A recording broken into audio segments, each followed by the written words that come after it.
All right, for our next speaker, I'm pleased to introduce Dr. Meg Howard. Meg is a senior scientist with Battelle's National Security Group. She started working on coronaviruses over 2 decades ago and has been working on global emerging infectious disease research ever since. She has extensive experience working on interdisciplinary projects supporting a wide variety of federal agencies and does a lot of research with different types of biothreat agents, including select agents. So thank you, Meg. So I think all that tells you is that I don't know when to stop. Oh, here we go. Now, of course, now I have to figure out, is it the advance button? Got it. So I'm going to talk a little bit today about, and then also actually tomorrow, about some work that we started with ORD back in 2020. We were contacted by the EPA requesting some support to do, as we just heard, disinfectant testing, which is, of course, extremely important in a pandemic setting, and to try to test in numerous numbers of disinfectants for SARS coronavirus. And the primary goal of this work was actually to interrupt the coronavirus transmission. And when I'm speaking today, I want you to remember that I'm showing you data that we accumulated starting in, and Worth will and Sean will probably remember the exact dates, but I'm thinking August or September of 2020 that we had started on initiating getting all the approvals for and everything in the mid part of 2020. So a lot of what we know today, we didn't know then. So this is really kind of a story of several papers that we've published over the last few years in collaboration with the EPA, and then also kind of a story of what we can learn from this type of research for future pandemics. So before I start on this, I want to make sure to thank the team, because pandemic threat research takes a village. First, I'd like to thank the EPA sponsors, starting with Sean Ryan, Sang-Don Lee, Worth Gelfie, and Michael Stewart, the 4 main individuals that we were working with on a weekly basis for multiple years. I'm sure they got very, very sick of my voice and my face over that period of time. And then I want to thank both our BSL-3 and BSL-2 teams at Battelle. It's a huge number of staff, but I really wanted to especially thank the people who worked nights, weekends, and every single time I begged them to in the laboratories. And that's Rachel Hardison, Jessica Gear, Becky Limmer, Brian Taylor, Ryan James, Gabby Fenton, Clint Fleshman, Sarah Nelson, Daniela Barriga, Nino Feliciana Ruiz, and Joel Marks. So interruption of a pandemic threat. The main goal of disinfection in terms of a pandemic situation is really to interrupt transmission. That's particularly true when we have a disease rampaging through a population with an unknown mode of transmission. Now, of course, now we know that the primary mode of transmission of SARS is through respiratory droplet and aerosol transmission. But if we take you back a couple of years, we really had no idea. And so we were looking at any and every way that we could potentially interrupt it. Taking clues from influenza virus and several other respiratory diseases, direct and indirect surface contact and fomites are very common in those types of transmission scenarios.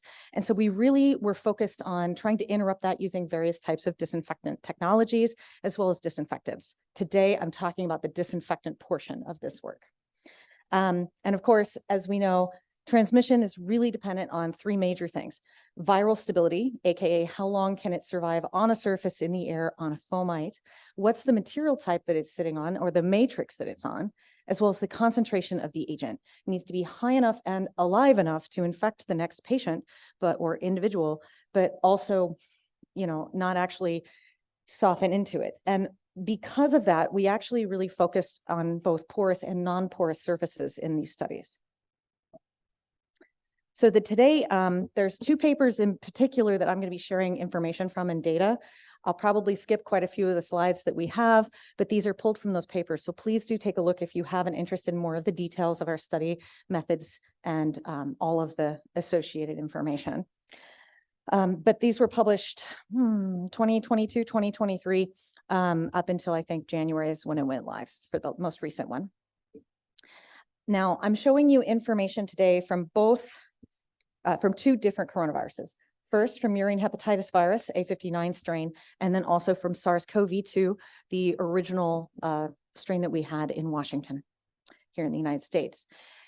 What I want you to take away from this is that we used paired studies with this surrogate and SARS-CoV-2 with teams trained and using the exact same protocols. The main difference was in the containment levels because mouse hepatitis virus is a BSL-2 agent and SARS-CoV-2 is BSL-3.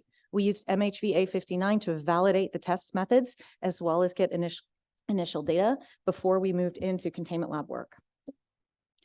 So everybody always asks me, why did you use MHV? Because it's not a human disease.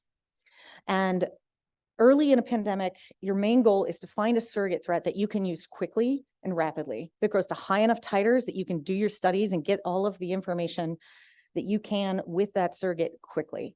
You want to spend all of your effort really trying to maximize the titer and maximize the use of the threat agent you're working with, and hopefully not spend a lot of time and money and effort on the surrogate. So we chose mouse hepatitis virus for a couple of really key things. First, it's biosafety level 2 agent, so we could work with it very quickly, had a lot of space, a lot of agents. It has been studied for over 40 years. And I also had stocks of it, multiple stocks of different strains of it in my laboratory. So in 2020, this was key because you really couldn't get any coronaviruses for love or money. So that was also handy. But it also, key to coronaviruses, is a rapid growth agent. 24 to 48 hours, it grows to very high titers without the need of ultracentrifugation concentration, which means you can use it as a crude stock very quickly. Other agents that we considered were also human coronaviruses, but critically, they do not grow to very high titers, 10 to the 8th per milliliter. And in virology, we really need to consider that because otherwise we're dealing with time-intensive, expensive, and in some cases, very difficult to standardize concentration methods through multiple gradient ultracentrifugation. So that's why we chose this one here. It also is closely related to SARS-CoV-1 and 2. It's a beta coronavirus, so it sits in the same general, I guess you'd call it genera family as well. The 4 disinfectants that we really evaluated here were chosen as a team. We worked with 4 different ones. We had the Clorox bleach solution from the CDC, 1/3 cup bleach and 1 gallon of water. We were validating that as well. It was already being advertised and used. Clorox Total 360 from the Clorox company. We use that neat and straight. Peroxide multi-surface cleaner, as well as vital oxide. So these are all fairly common COTS solutions that were available at the time. That was a key part of the selection process.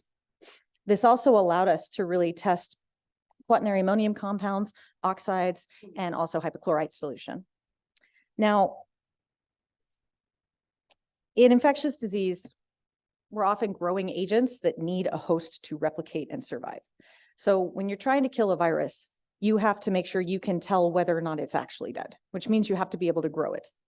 Viruses, particularly mammalian viruses or human viruses, require human or mammalian cell culture to grow. Cell culture is unfortunately also very susceptible to the very disinfectants you're trying to use to kill the agent. So the first thing we did is mitigate any kind of cytotoxicity or cell death that these disinfectants did have. And they all had some, which was very expected.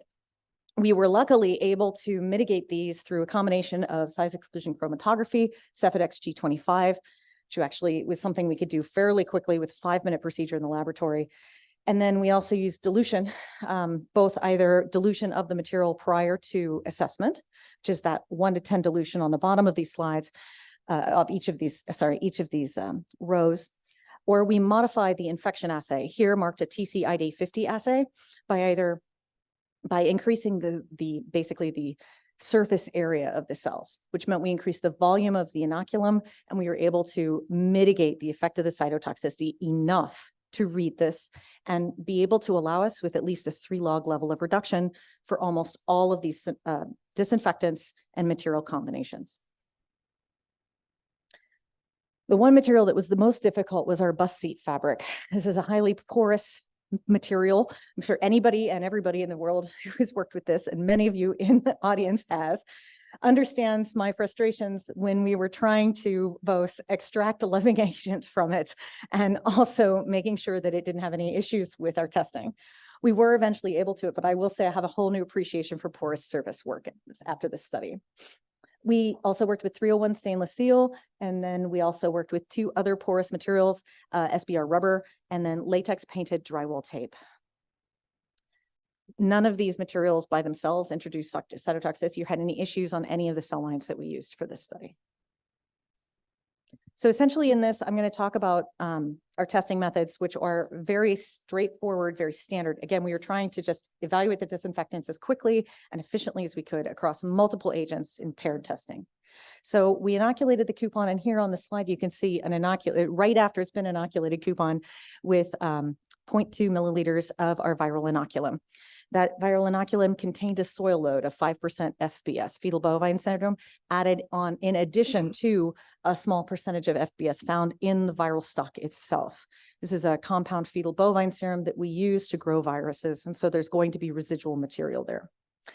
We prepared it in either media, DMEM, that's dual bucose modified eagle media, or simulated saliva, and we used a concoction from NBAC, from Department of Homeland Security, in order to simulate human saliva. We would treat the coupon after inoculation with the disinfectant solution, let it stand for, oh, I don't know what I just did. Sorry. Okay, sorry. Treated the coupon with the disinfectant solution, extract, neutralize the cytotoxicity, and then evaluate it. And we split the sample at that point for 2 different evaluations. All samples were immediately tested for infectivity, and samples were then also immediately frozen, quick frozen in the -80 for later qPCR analysis. Now, when I say we treated it with disinfectant, we did this in 2 ways across 2 separate time points. Immediately, so immediately post-inoculation, representing wet virus, or I like to think of it the just sneezed sample, onto a surface.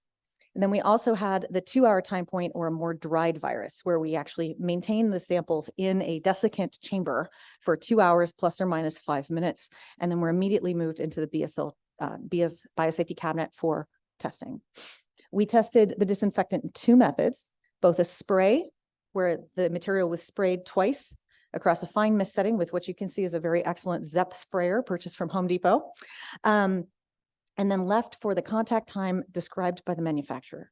We also did a spray and wipe method, where we sprayed it, no contact time, and immediately wiped it off of that surface, following as similar of a protocol as we could with as similar of a possible pressure as we could. We didn't monitor the pressure, but we did have the same individuals doing these testings in either the 2 or the 3 containment facilities. And that method was then, of course, actually trained from the 1 person from the 2 into the 3. So it was as identical as we possibly could do it. So I'm going to go over about 4 different key areas, and I'm probably going to have to skip some stuff. So I do apologize if I move a bit quickly. Essentially, I'm going to talk about disinfectant against a surrogate coronavirus, MHV. Then I'm going to move into against SARS-CoV-2. These are 2 separate papers that we've published, and I highly encourage you to take a look at those papers or talk to me after. Happy to talk about all of the studies as much as you'd like. Then I'm going to talk about 2 different things that are a compilation of what's in our papers, and I want to get to those during this talk especially. First, does testing for viral RNA replicate the infectious pattern? This is very important for rapid testing post-decontamination to identify whether or not you still have an infection risk. We actually have paired data here, and I want to share with you what it shows us. And then also, do MHV and SARS-CoV-2 show a similar susceptibility pattern? This is key for surrogate selection. In the middle of a pandemic is not when you start to test 6 or 7 surrogates and hope that you can find one that matches it best, and then you go on to your testing. So which surrogate do you select, and how good are they? And in this case, was our selection good for evaluating SARS-CoV-2?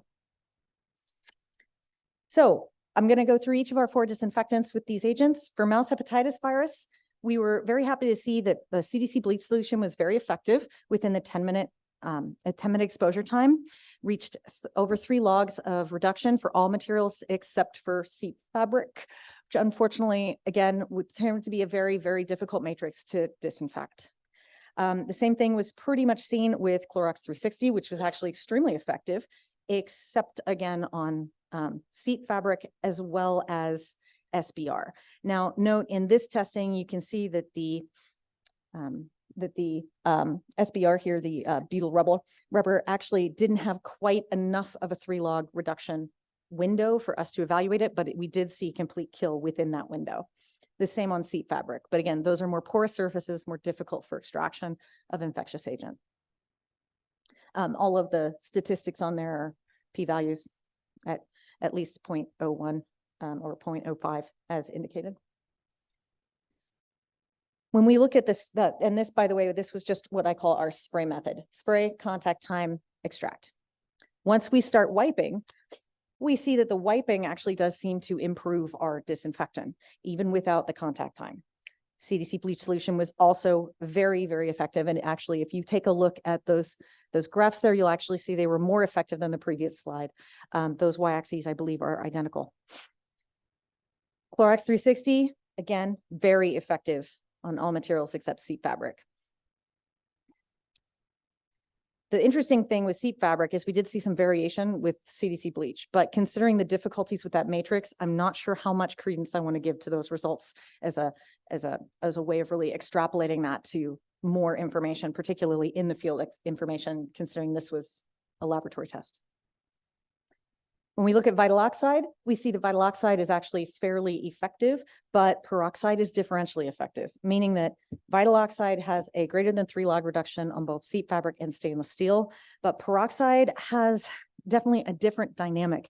It's more effective on stainless steel against dry with the spray and wipe, but not so much with the spray, which suggests that the wiping action is actually key here for peroxide disinfection.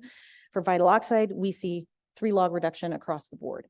Keep in mind, for the oxides, we only tested for stainless steel and seat fabric. And I'm getting my green 5-minute note. So we're going to accelerate this to the 2 final things. And I do apologize since I just talked about the surrogate. But I wanted to bring a key point here. Actually, I'll skip this around, sorry. This is all of the data with the log reductions across both the surrogate and SARS-CoV-2. Now, I don't expect anyone to take a look at this and actually understand what I'm saying, so I've blocked off everything that looks identical.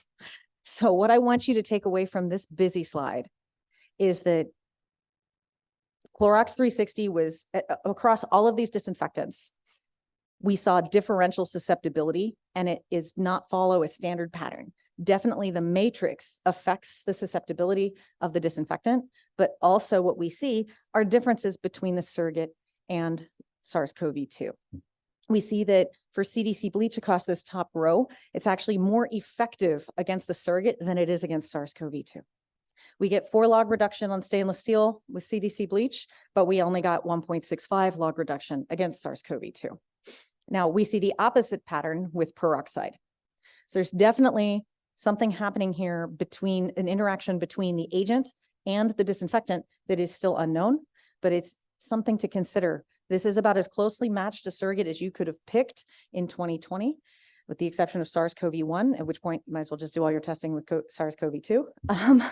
But you can see that this pattern really doesn't follow much of a pattern. Clorox 360, again, these are all, it's very difficult to see if you could have actually picked the difference between these. And lastly, I wanted to bring up this slide. After the SARS-CoV-2 disinfection testing for live agent, which is summarized here on the left to the right, you can see on the left-hand side of each of those panels, TCID50 represents the infectious material and recovery. And then the GC is the genomic copy. It's our PCR, qPCR data come back and back calculated to genomic copies. What you can see is for the controls, we got very, very similar results for between recovery of TCID50 and genome copies, which is expected. However, when we started treating with disinfectants, we see a bias for increased genome copy recovery over infectivity recovery.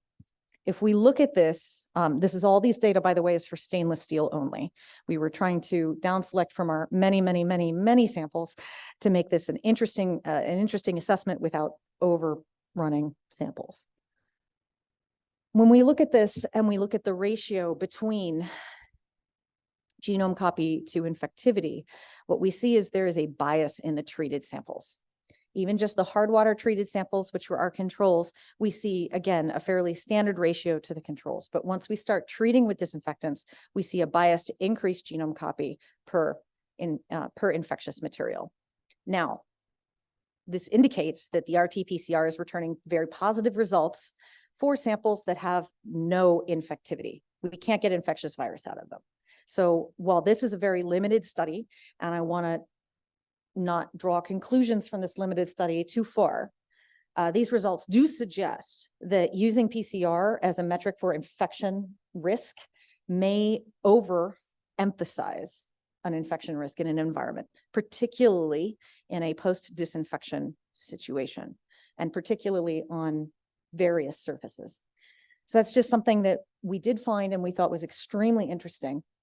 We do know that I do know that PCR is used quite a lot in the hazmat response and in environmental surveillance because of its speed, because of its ease, but it very well may not be the best option if your goal is to identify infection risk. Okay, so conclusions. Disinfectant efficacy varies by surface material, chemical, and the procedure. In this case, wiping does increase the disinfectant efficacy. You'll have to take my word for it or read the papers. I do apologize. And we did see differential susceptibility, most specifically for bleach, where MHVA 59 was much more susceptible than SARS-CoV-2, which was very concerning when we did find it. And adding mechanical wiping does increase virus removal from most surfaces. And I didn't get to this, but mechanical wiping alone is actually very effective. In fact, it does reach 3 log efficacy on its own. And so wiping or adding wiping to a disinfectant protocol may be of value in future pandemic scenarios, even without a contact time included. Porous seep fabric is a very challenging material. I've added to the body of literature on that particular one. And disinfectants tend to be less effective against dried material than wet material. Again, very expected. And then finally, RT-PCR may inflate estimates of risk post-disinfection. So with that, I'd like to acknowledge our US EPA Office of Research and Development, all of the members of my teams, just like I did, and then also Dr. Julian Liebowitz from Texas, who kindly provided me with my A59 and L2 cells. So thank you very much, and I'll take any questions. All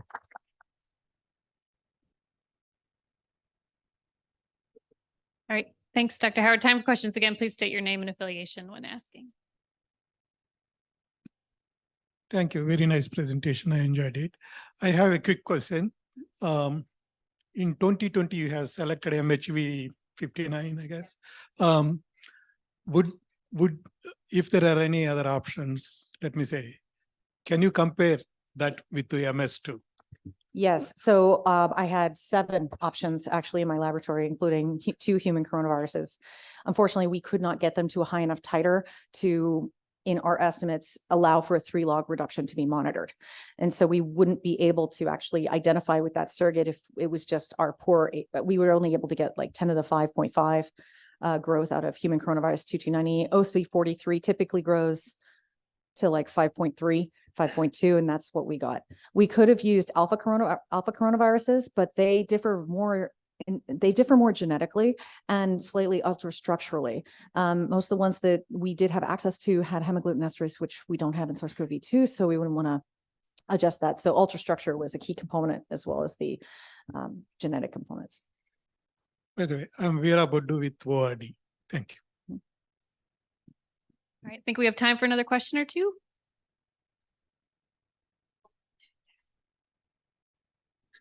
By the way, I'm Sanjeev Shah from EPA. Not a question, but a comment. When it comes to qPCR, I know you are highly experienced molecular biologist, so I know. But I would like to share my experience also, that when you do RT-PCR, you go by standard protocol of reverse transcription stage or step for a few minutes, 5 minutes, 10 minutes and all. The reason we have discrepancy between the genome copy by RT-PCR versus culture is that even if you incubate your sample with reverse transcriptase for 0 seconds. Oh yeah, I know. So it's hard to control. You get many copies and your results are absolutely correct. And that's the way it should be. So whoever shows corollary between qPCR and culture, the results are doubt. No, I agree 100%. And we tried to control as much as we could by running all those samples at once in 2 PCR runs. So we did control as close as we could, but I 100% agree with Sanjeev. Reverse transcriptase is not an enzyme that allows for a one-to-one amplification the way a normal DNA-based PCR. Once you start dealing with RNA, all those rules go out the window. And I have done this work with my own hands, so I know that. I had a quick question. If you had to pick a surrogate today, knowing what you know now, what would you pick for SARS-CoV-2? Best possible surrogate, it's a crippled agent. Now, if I had to pick something out of nature, I mean, the problem with coronaviruses is you end up with a concentration problem. And once you start doing ultracentrifugation, you've changed the matrix of the virus. So it's no longer directly comparable to the agent itself, because no one's going to run, well, not no one. I'm sure there are individuals in the audience, and I know organizations that did run multiple ultracentrifugation runs during the pandemic, during the week, to get a small volume at the end to do their testing. And I applaud that. But it's unrealistic, both for cost, labor, and time to get the results to do it. And so a lot of mammalian viruses just flat out do not grow to high concentrations. The threat agents do. They grow to very high concentrations, and that's one of the reasons that they're threat agents. So if I had to pick today, knowing what I know now with the disinfectants, I'd probably use a constellation of agents. I'd recommend doing at least 2 or 3, and I would include probably either TGEV or PEDV in that because of the environmental, let me rephrase that. The likely environmental survival because of the way that those viruses are transmitted from pig to pig and in pig pens.